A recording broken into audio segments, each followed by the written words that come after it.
안녕하세요. 복숭아 구름입니다. 이번 영상에서는 지난번에 설명하다가만 아브리루의 브레이드 스웨터에 대해서 마저 설명해 볼게요. 혹시 아브리루 얘기가 궁금하시다면 지난번 영상을 참고해 주시고요. 오늘은 인타르시아로 유명한 토카이 에리카 작가님의 책 2권을 소개하고 이 고양이 스웨터를 포함해서 제가 뜬 인타르시아 스웨터들도 보여드릴게요. 지금부터 브레이드 스웨터를 마저 뜨려고 합니다. 여전히 의미 없는 타이머를 들고 등장했네요. 콘상 콘을 통째로 감아서 큰 볼이 되어버린 메인실을 쓰고 있습니다. 메인실 한 볼에 배색실 4볼, 총 5볼의 실이 바늘에 걸려 있습니다. 블레이드 스웨터의 배색은 세로로 총 6줄이 들어가는데요. 첫 번째 2줄은 한 코씩만 뜨고 두 번째는 버블 뜨기입니다. 코바늘로 뜨고 있어요. 저는 지금 도안에서 제시한 대로 코바늘을 가지고 긴뜨기를 떠서 버블을 만들고 있습니다. 사실 이 방법이 아니어도 여러 가지 방법이 있죠. 유튜브나 네이버에서 검색하시면 엄청나게 많은 방법들이 나올 거예요. 버블 혹은 구슬뜨기로 검색하시면 되는데요. 그 중에 본인한테 맞는 방법으로 선택하시면 됩니다. 대바늘로도 뜰 수 있고요. 코바늘로 뜨는 방법에도 한길 긴뜨기를 이용하는 방법, 그냥 긴뜨기를 이용하는 방법 등등 여러 가지가 있으니까 다 해보시고 본인한테 맞는 방법을 찾으시면 돼요. 방법에 따라 버블의 크기가 다를 수도 있고 좀 더 앞으로 튀어나오게 만들 수도 있죠. 원래 뜨개에는 정답이 없으니까요. 나한테 잘 맞는 방법으로 내가 원하는 모양으로 만드시면 됩니다. 저는 그냥 도안에서 제시한 방법으로 뜨고 있어요. 코바늘로 사슬을 2개 뜨고 긴뜨기 2개를 더 떠서 만드는 버블입니다. 사실 개인적으로 버블을 좋아하진 않는데요. 이 스웨터의 버블은 어느 정도 포인트가 되고 많지도 않으니까 그대로 떴습니다. 영상을 촬영할 때까지만 해도 아직 쌀쌀할 때라서 모헤어가 잔뜩 섞인 화이트 마운틴 스웨터를 입고 있네요. 시간이 생각보다 빨리 흘러가고 있습니다. 이 브레이드 스웨터의 배색 부분이 세로 배색인 인타르시아 기법을 쓰게 되기 때문에 인타르시아 얘기를 좀 해보려고 합니다. 브레이드 스웨터의 구조부터 한번 볼게요. 짠! 갑자기 완성된 스웨터 등장입니다. 브레이드 스웨터는 앞문판에만 양쪽으로 3줄씩 하나, 둘, 셋 하나, 둘, 셋 총 6줄의 배색이 들어가는 스웨터입니다. 고무단이 끝나자마자 시작되는 2줄의 배색은 무늬와 함께 시작되는데요. 6단에 한 번씩 겉뜨기로 한 코씩만 떠주면 됩니다. 어차피 한 코이기 때문에 인타르시아로 뜨지는 않아요. 그 다음 2번째 배색은 버블뜨기입니다. 버블은 아까 전에 설명드린 대로 코바늘로 뜨고요. 얘도 한 코에 해당하기 때문에 메인실은 한 볼로 그대로 뜹니다. 앞면에서 보면 이런 모습이에요. 메인실은 한 볼만 걸리지만 배색실은 한 코당 하나의 볼이 걸려서 검정색 실 4볼이 바늘에 걸리게 됩니다. 이렇게 쭉 떠올라가다가 여기 이 부분에서 3번째 배색이 나오는데요. 겉뜨기 3코짜리 무늬라 여기서부터 인타르시아 기법을 쓰기 위해 여기서부터 여기까지 메인실을 한 볼로 끊어줍니다. 그 다음은 검정실, 그 다음에 다시 메인실, 그러니까 갈색이 시작되죠. 여기서 시작해서 여기까지 하나의 볼로 떠줍니다.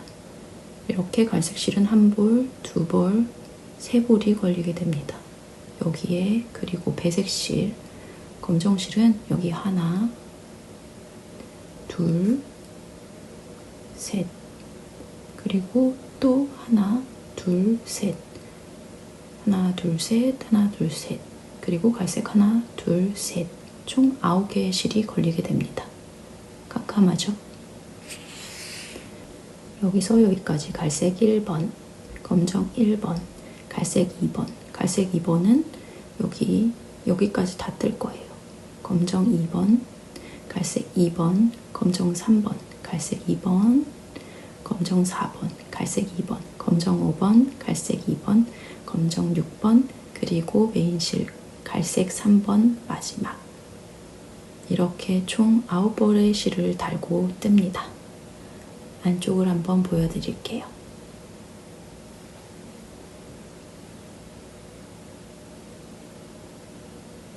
깔끔하죠? 이게 인타르시아의 특징인데요. 실을 걸치지 않고 뜨기 때문에 앞면도 아주 깔끔하게 무늬가 떨어집니다. 현재 뜨고 있는 아무이비의 키넥 스웨터와 비교해 볼게요. 물론 이 스웨터는 한 가지 실로 2단씩 뜨는 스웨터라 걸쳐주는 배색이라 보기는 힘들겠지만 걸러뜨기가 있으니까요. 살짝 비교해 보시라고 보여드리는 거예요. 뒤집어 보면 겉면과 앞면의 차이가 크죠? 그에 비해서 인타르시아 편물의 앞면은 겉면과 아주 크게 차이는 없습니다.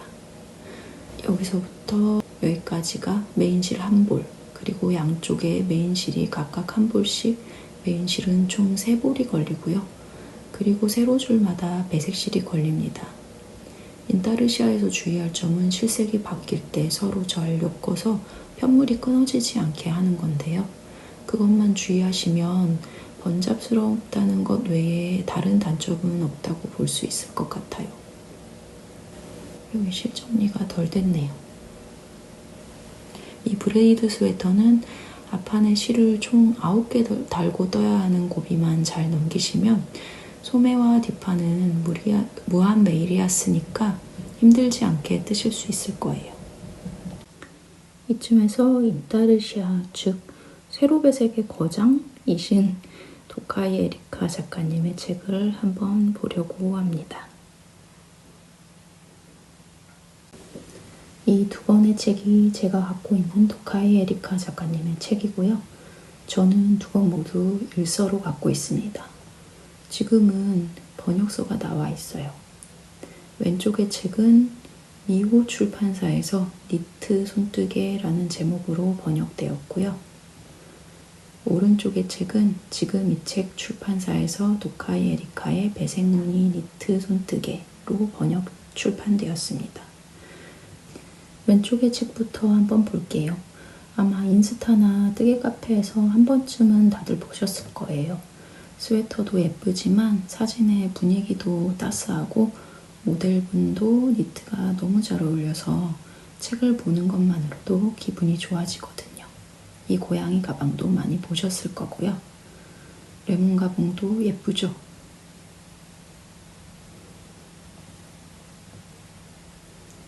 이 다람쥐 조끼도 뜨신 분들이 꽤 계시더라고요.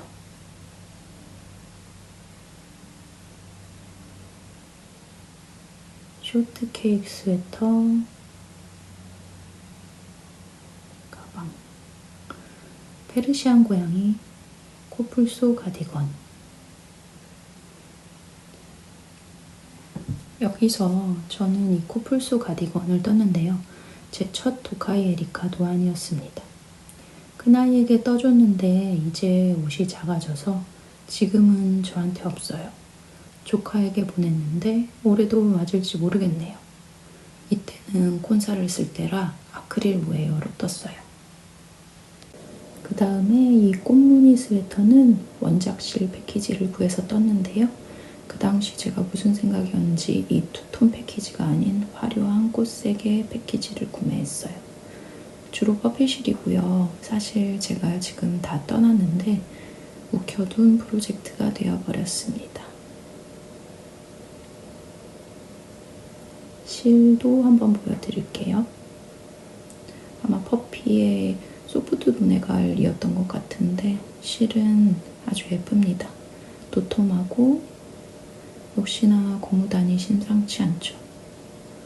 이 문제는 이 소매통이 너무 좁아서 이걸 꼬매봤자 제가 못 입을 거라는 걸 나중에야 깨달은 거예요. 그걸 깨닫자마자 완전 푸시시해졌죠.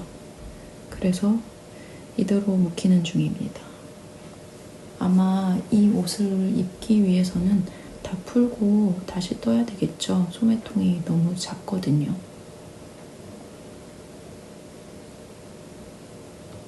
쫄려서 손도 빼기 힘들 거예요. 한쪽 소매에는 이렇게 빨간 꽃이 들어가 있습니다. 다시 접어두고요. 몸판을 한번 보여드릴게요. 아주 화려한 꽃무늬입니다. 보시면 모헤어도 있고요. 굵기가 다른 실들이 조금씩 섞여 있어요. 옆선도 코매둔 상태입니다. 작가님 손이 엄청 느슨한 것 같아요. 사이즈도 딱 하나밖에 없기 때문에 도카이 에리카 작가님의 작품을 뜰 때는 꼭 스와치를 떠보고 뜨세요. 저처럼 묵혀두지 않으시려면요. 아쉽지만 다시 묵혀두겠습니다.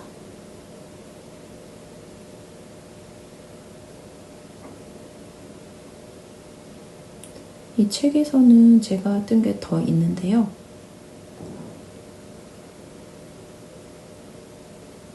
바로 이 딸기 쇼트 케이크 스웨터입니다. 일서의 표지 디자인이고요.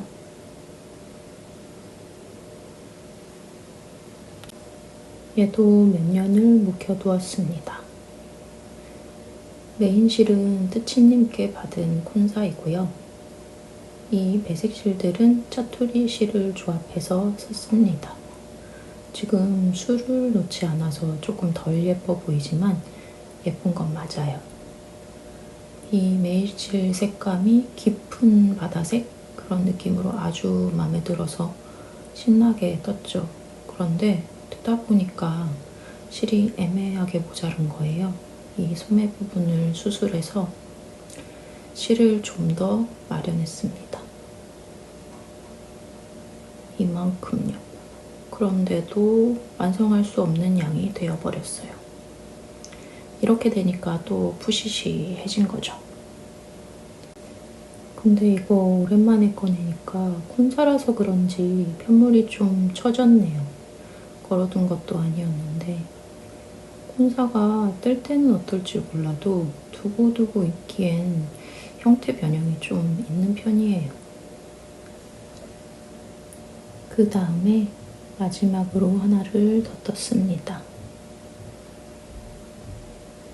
바로 이 페르시안 고양이 조끼입니다. 이건 둘째 아이가 꼭 집어서 떠달라고 했어요. 당시에 갖고 있던 콘사로 조합해서 떠주었습니다. 아이가 무척 좋아했고요. 잘 입었어요. 지금은 작아져서 친구네로 보냈습니다. 지금 보니까 이 책의 도안을 4개나 떴네요. 그럼 이번엔 두 번째 책을 한번 볼게요. 이 책 안에는 총 24개의 도안이 들어있고요. 24개라고 하니까 엄청 알차네요. 다양하게 들어있죠? 첫 번째는 아메리칸 숏헤어 고양이 스웨터. 진짜 예쁘죠? 역시나 도카이 에리카 작가님은 고무단을 평범하게 뜨지 않습니다. 처음에는 이 조끼에 꽂혔는데 박스 형태라서 고민하다가 포기했어요. 모헤어로 뜨는 스웨터, 고슴도치를 수놓아서 귀엽고요. 이 책에서는 이 회전목마 스웨터가 꽤 센세이션했죠. 이 정도면 작품 아닌가요? 어떤 분이 뜨신 피드를 본 적이 있는데 너무 멋졌어요. 이 볼실 스웨터는 니터라면 탐낼만 하죠. 그리고 귀엽고 큰 북극곰, 뒷판에는 뒷모습. 그리고 빙하 스웨터. 색조합이 늘 감탄을 자아내는 것 같아요. 이 펭귄 가디건도 정말 잘 입어질 것 같죠?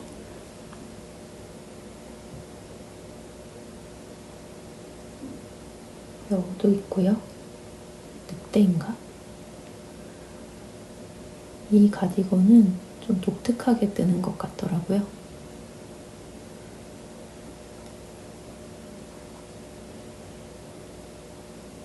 전체 배색 스웨터도 있고요. 저는 이 책에서 제일 처음에 있는 이 아메리칸 숏헤어 스웨터를 떴습니다. 얘는 다 떠서 한 번씩 꺼내 입고 있어요. 원작 실은 아니고 다른 실로 떴고요. 멋지지 않나요? 이 눈과 콧수염 모두 술을 놓은 겁니다. 수놓는 솜씨가 엉망이라 아직도 조금 아쉽지만 제 한계라고 생각하고 포기했어요.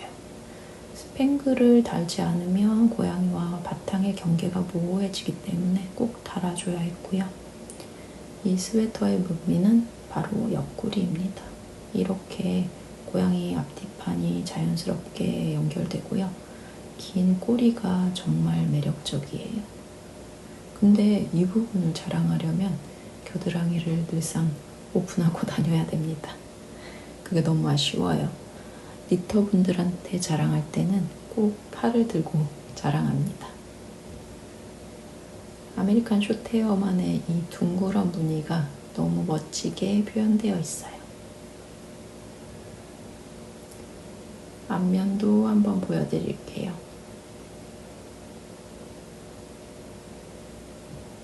이렇게 옆선을 연결해서 시접이 있습니다.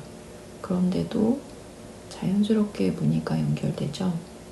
인타르시아 기법이라서 앞면에서도 무늬가 선명하게 보입니다.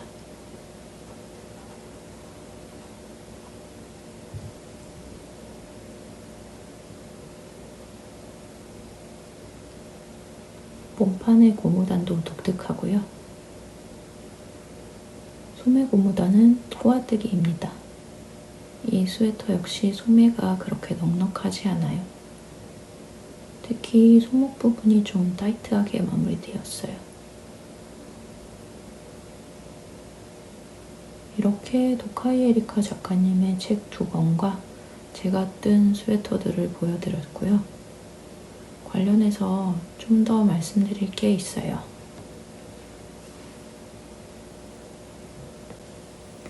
도카이 에리카 작가님은 모사다마, 즉 한글판 털실타래에도 작품이 실리고 있더라고요. 제가 가지고 있는 털실타래를 다 찾아봤는데 겨울호에만 실려 있는 것 같아요. 여기서 한번 찾아볼게요. 도카이 에리카의 즐거운 배색 무늬 뜨기.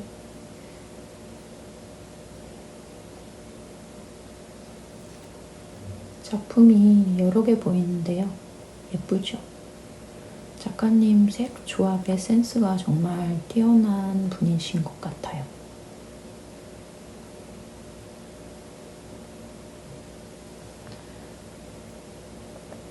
하지만 착각하시면 안 되는 게 작가님의 작품 사진이 실려도 도안은 실리지 않는다는 것. 여기 보시면 소개된 작품들은 도안이 수록되어 있지 않습니다. 라고 써 있습니다. 이 책에서도 한번 볼게요. 여기 역시나 색조합이 너무 멋지죠?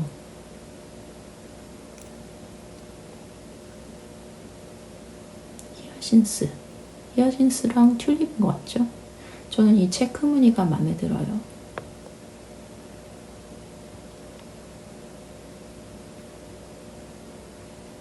요즘 바오 가족들 인기가 대단한데 팬더 가디건도 있네요. 하지만 이것들 역시 도안이 실려있지 않습니다. 역시나 도안이 수록되어 있지 않다고 쓰여 있어요. 일본 내에서는 패키지로만 판매하시는 것 같아요.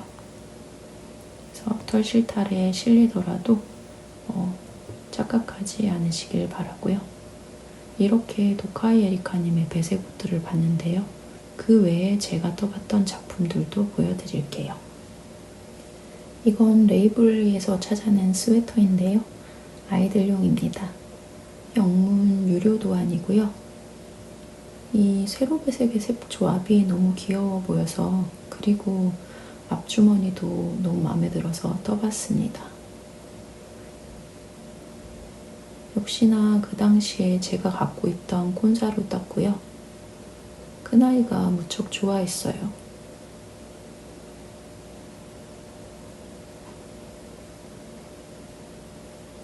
너무 잘 입어서 아직 더운 날에도 꺼내서 입곤 했습니다. 지금은 작아져서 조카에게 보내고 없습니다. 그리고 마지막으로 하나만 더. 이건 예전에 제가 함대에 참가해서 떴던 가디건인데요. 작가님의 세심한 디테일에 뜨는 내내 놀랐던 도안입니다. 이 가디건은 사실 배색 가디건은 아닌데요.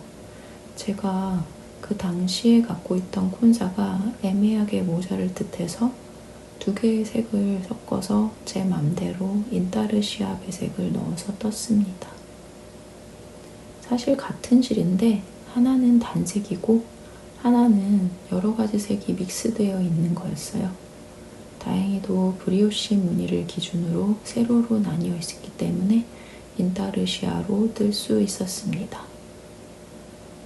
자, 이제 다시 브레이드 스웨터로 돌아왔습니다. 길이는 이 정도 됐고요.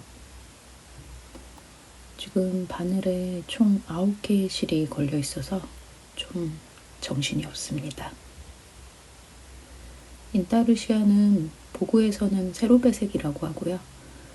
편물을 안쪽에서 봤을 때 가로배색처럼 실이 가로로 걸쳐져서 같이 가지 않고 구간별로 딱 하나의 실만으로 뜨기 때문에 앞면에서도 예쁜 편물이 됩니다. 사실 스웨터를 입을 때 뒤집어서 앞면을 보여주면서 입진 않잖아요. 그래서 앞면이 예쁜 게 무슨 의미가 있나 싶긴 하죠. 제가 생각하는 인타르시아의 제일 큰 장점은 편물의 두께가 일정한 배색 스웨터를 만들 수 있다는 것 같아요. 실을 걸쳐가며 뜨는 가로 배색 무늬는 전체 배색 무늬가 아닌 이상 배색 부분과 배색이 아닌 부분의 편물의 두께가 달라지는데요. 특히나 요크에만 무늬가 들어가 있는 스웨터들은 요크 부분은 두껍고 몸통 부분은 그것보단 얇은 편물로 완성되잖아요. 그러면 편물의 느낌이 좀 달라져서 저는 신경 쓸 때가 있더라고요. 물론 가로 배색과 세로 배색이 필요한 무늬가 다르지만 세로 배색, 즉 인타르시아 기법으로 뜨개를 하면 편물의 모든 부분의 두께가 고르게 완성된다는 점이 가장 큰 장점인 것 같아요. 문제는 그렇게 뜨기 위해서 각 색상의 구간별로 실을 나눠서 바늘에 달고 떠줘야 되죠. 같은 색의 실이 같은 단에 또 나온다고 하더라도 구간이 나뉘어 있으면 각각 따로 걸어야 합니다. 제가 뜨고 있는 브레이드 스웨터의 메인 실, 그러니까 갈색 실도 3개로 나눠서 3개의 실 뭉치를 달고 뜨고 있는 것처럼요. 이렇게 구간별로 하나의 실을 가지고 뜨개를 하되 실이 바뀌는 부분에서 잘 엮어주는 것이 인타르시아의 포인트 같아요. 실과 실을 엮어주지 않으면 편물이 분리되니까요. 실을 엮는 것은 어렵진 않아요. 다만 이 실뭉치들이 서로 엉키지 않게 잘 뜨는 것이 조금 힘들 뿐입니다. 실들을 순서대로 잘 두고요. 편물을 뜨고 나면 아까 뒤집었던 방향과 반대 방향으로 편물을 돌리면 실이 엉키지 않게 뜰 수 있다 라고 하던데요. 저는 잘 안 되더라고요. 그냥 조금 천천히 차분하게 뜨고 있습니다. 아까 보여드렸던 도카이 에리카 작가님의 도안들은 대체로 사이즈가 한 가지이고요. 오버사이즈가 많아서 품은 크게 걱정하지 않고 뜨셔도 되겠지만 제가 떠본 바로는 작가님 손이 많이 느슨하신 건지 사이즈가 늘 작게 나오더라고요. 꼭 미리 스와치를 떠보시고요. 바늘을 키우거나 조금 더 부피가 있는 실로 뜨는 것도 좋을 것 같아요. 그리고 대체로 손배가 좁으니까요. 사이즈도 잘 재보고 시도하세요. 인타르시아는 품이 많이 드니까요. 작년 겨울부터던가 에스킴에 작가님이 직접 오셔서 수업도 하고 그러시더라고요. 관심 있으신 분은 한번 찾아보시고요. 거기 패키지도 파는 걸로 알고 있습니다. 다행히도 이 스웨터의 배색은 앞판에만 있어서요. 웬만하면 뒷판을 먼저 뜨는 편이지만 이 스웨터는 뒷판을 먼저 뜨고 나면 앞판을 뜨기 싫어질까봐 배색이 있는 앞판부터 뜨고 있습니다. 매도 먼저 맞는 편이랄까요. 이쯤에서 실 얘기를 해보면 실이 무척 부드러워요. 아브리루의 울 100%짜리 실이었고요. 뜨면 뜰수록 참 부드럽더라고요. 완성하고 세탁해보니 더 폭닥폭닥해지면서 부들부들한 스웨터가 되었어요. 메리아스 뜨기로 뒷판과 소매를 다 뜨고 나서 어깨를 입고 목 고무단도 떴습니다. 갑자기요. 목 고무단은 길게 떠서 반으로 접어 꼬매 겹단으로 만들어줍니다. 이제 소매를 달아주려고 하는데요. 한쪽 소매는 미리 꼬매놨고요. 반대쪽 소매를 꼬매주려고 합니다. 이 도안의 특이한 점은 이 진동 부분 같아요. 전체적으로 여유있는 품의 스웨터인데 아래에서 위로 올라가면서 진동을 파줬다가 어깨로 올라가면서 다시 코를 늘리게끔 되어 있어요. 드롭 숄더가 되면서도 몸통의 품은 너무 크게 되지 않길 바란 것 같습니다. 소매를 따로 떴기 때문에 반박 음질로 입기 위해서 바늘을 꺼냈고요. 반박 음질할 때 조금이라도 시접을 덜 두껍게 만들기 위해서 실을 갈라서 준비했습니다.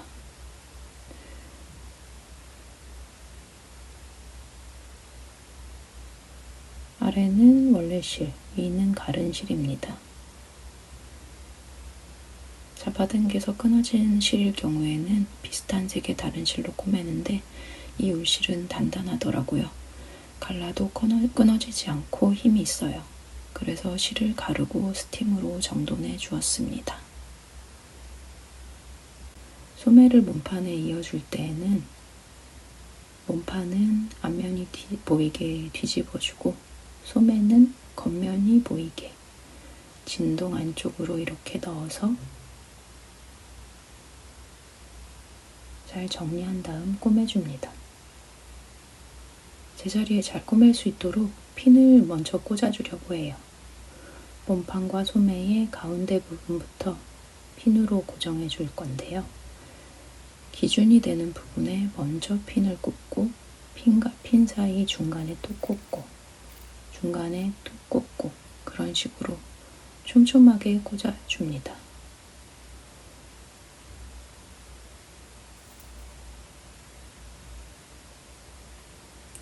핀을 꽂을 때는 최대한 직각으로 꽂아주고요. 편물이 어긋나지 않게요. 가장 찾기 쉬운 겨드랑이 시접 부분을 맞춰서 고정해주고 나면 어깨 윗부분의 가운데를 계산해서 꽂아줍니다.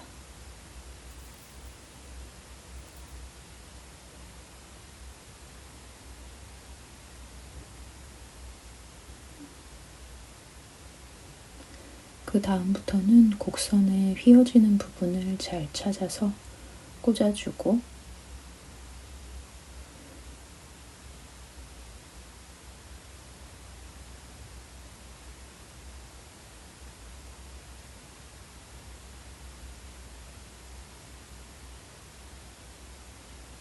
이제 핀과 핀 사이 가운데를 꽂아주고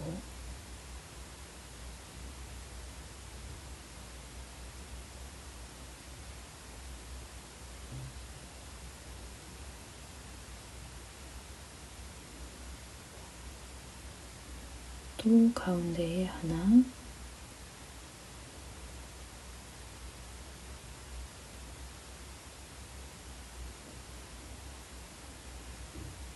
또 가운데에 하나. 이런 식으로 간격을 점점 좁혀줍니다. 보부에서는 1cm, 1.5cm 간격으로 꽂아주라고 하는데요. 취매뜨개니까 제 맘대로 꽂겠습니다. 몰랐는데 자꾸 새끼손가락을 세우네요. 뭐죠? 공주님 손가락인데.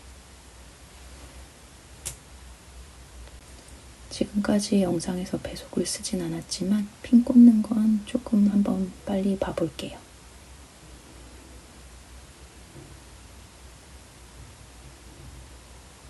네, 이 정도면 된 것 같습니다. 이제부터는 반박 음질을 할게요.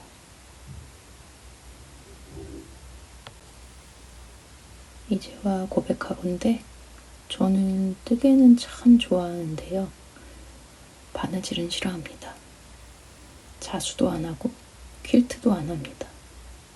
그런데 보그에서 이렇게 바느질을 하게 될 줄은 몰랐죠. 이제 소매다는 반박 음질은 할 만한 것 같아요. 다만 귀찮을 뿐이죠. 아마도 지난번에 떴던 다루마 패턴북의 세일러 카라 프로 오버처럼 진동 부분이 일자였다면 그냥 코를 주워서 떠내려갔을 거예요. 안타깝게도 이 스웨터는 진동 부분의 곡선이 깊어서 이렇게 따로 꼬매고 있습니다. 반박 음질을 할 때에는 시접이 일정한 두께 혹은 길이가 되도록 꼬매야 하는데요. 한 코 혹은 반 코를 시접으로 두겠다 결정하시고 그거에 맞춰서 꼬매주시면 됩니다. 안 그러면 다 꼬매고 겉면으로 뒤집었을 때 어디는 한 코가 먹히고 어디는 두 코가 먹히고 그럴 수 있거든요.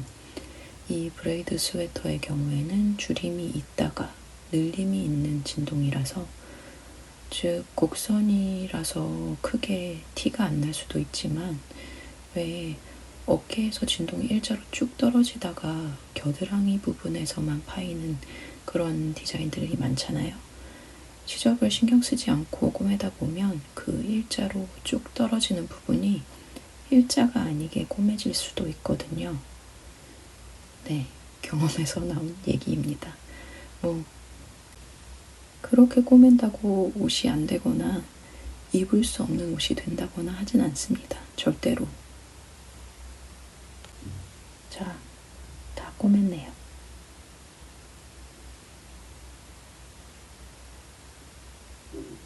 이제 한번 뒤집어서 볼게요.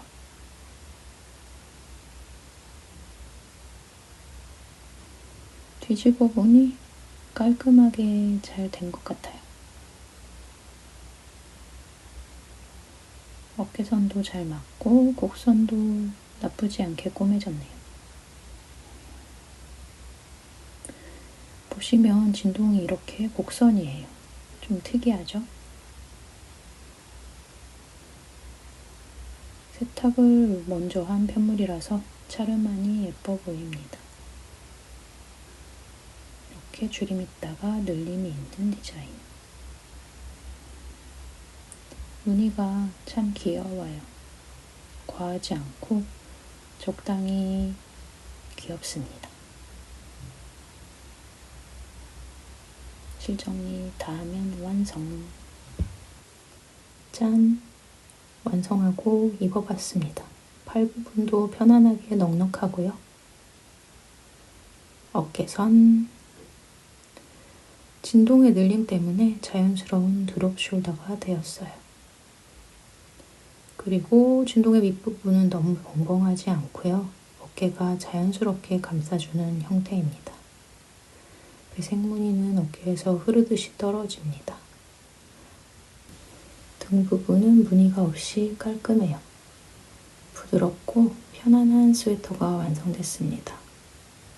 화이트로 뜨고 싶어서 입고 되길 기다렸던 시간이 좀 아까울 정도입니다. 여기 동글동글 무늬도 너무 귀엽죠? 목선은 겹단이라 포근하면서도 조이지도 허벌레하지도 않은 딱 제가 좋아하는 목선입니다. 오늘은 아브리루의 브레이드 스웨터를 완성하면서 인타르시아 얘기를 해봤고요. 날이 더웠다 쌀쌀했다가 요상하니까 다들 감기 조심하시고 힐링 뜨게 하시고요. 다음번에는 아무이비 키넥 스웨터 갖고 돌아올게요. 복숭아 구름이었습니다. 안녕.